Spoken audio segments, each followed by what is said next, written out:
Dans le cadre des législatives du 8 janvier 2023, Guérit TV Monde se rapproche de ses abonnés et internautes.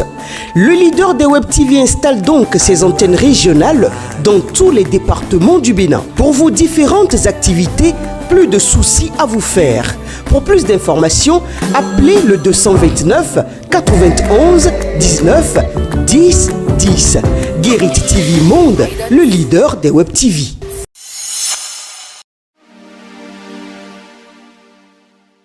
Vendredi 4 novembre 2022.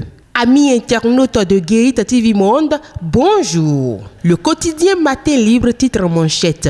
Législative, titulaire et suppléant à Cotonou. Djogbenou à la Dati, les schémas possibles. Les législatives du 8 janvier prochain sont de plus en plus d'actualité. Alors que le dépôt de dossier de chaque liste de partis politiques désireux d'y participer a pris fin ce mercredi 2 novembre à la Commission électorale nationale autonome Sénat, l'on en sait un peu plus sur les candidats en lice de certaines formations politiques, notamment l'Union progressiste Le Renouveau. Si beaucoup de surprises n'ont pas été observées à ce niveau, un positionnement y demeure particulier. Ce constat s'observe au niveau de la 16e circonscription électorale et concerne le candidat tête de liste et son suppléant. Il s'agit respectivement de Joseph Djogbenou et d'Orden Aladati. En effet, pour avoir siégé au cours des 2 dernières mandatures au Parlement, Orden Aladati n'est plus un simple député. Cacique et soutien inconditionnel de la rupture, il a toujours été un homme de premier choix pour le régime en place et son chef. Pour preuve, de député à rapporteur de la commission des lois, il est désormais, et ce, depuis 3 ans, président de cette même prestigieuse commission au Parlement.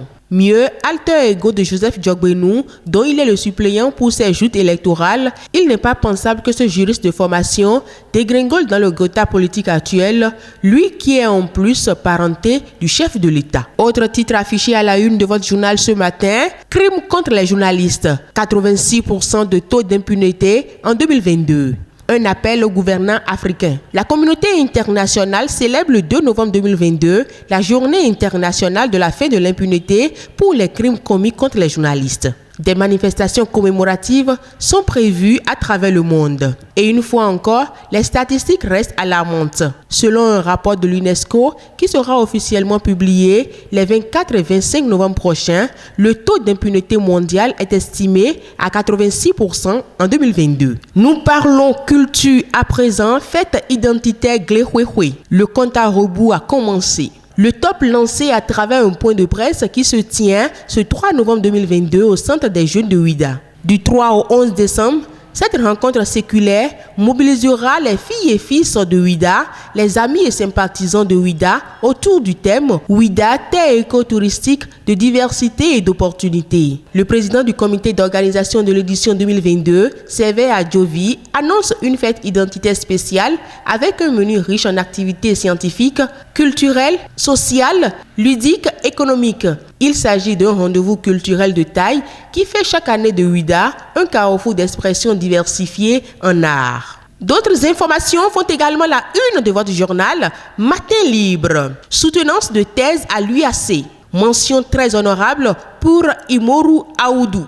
Après 6 années de travaux de recherche réalisés sous la direction du professeur Dr Dodji Amouzouvi, professeur titulaire du CAMES, c'est ce mardi 25 octobre 2022 que Imoru Hassan Aoudou a soutenu publiquement sa thèse de doctorat unique à l'école doctorale pluridisciplinaire Espace Culture et Développement de l'Université d'Abomey-Calavi. On poursuit cette rubrique sur Guérit TV Monde. Lutte contre les sachets plastiques. 5 ans après le vote de la loi, rien n'a bougé. Lis le message de Sachet Relou à la page 5 de votre journal Matin Libre. Et pour terminer, filière ANACAD, l'instance dirigeante d'IFA Bénin renouvelée. L'Assemblée générale de l'interprofession de la filière ANACAD du Bénin, IFA Bénin, s'est réunie en session extraordinaire et ordinaire au titre de l'année 2022, vendredi 21 octobre à l'hôtel Djeko de Dassazoumé. Objectif, procéder à la modification des statuts de l'interprofession et renouveler son organe dirigeant. Cette dernière activité a permis de consacrer Moussa Dorego, nouveau président de l'IFA Bénin. Amis internautes de Guérit TV Monde, c'est tout pour aujourd'hui. Merci de nous avoir suivis. À bientôt et bon week-end.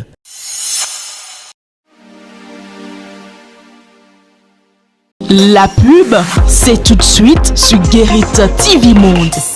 Dans le cadre des législatives du 8 janvier 2023, Guérit TV Monde se rapproche de ses abonnés et internautes.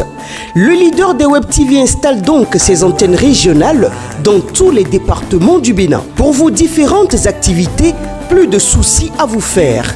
Pour plus d'informations, appelez le 229 91 19 10 10. Guérit TV Monde, le leader des Web TV.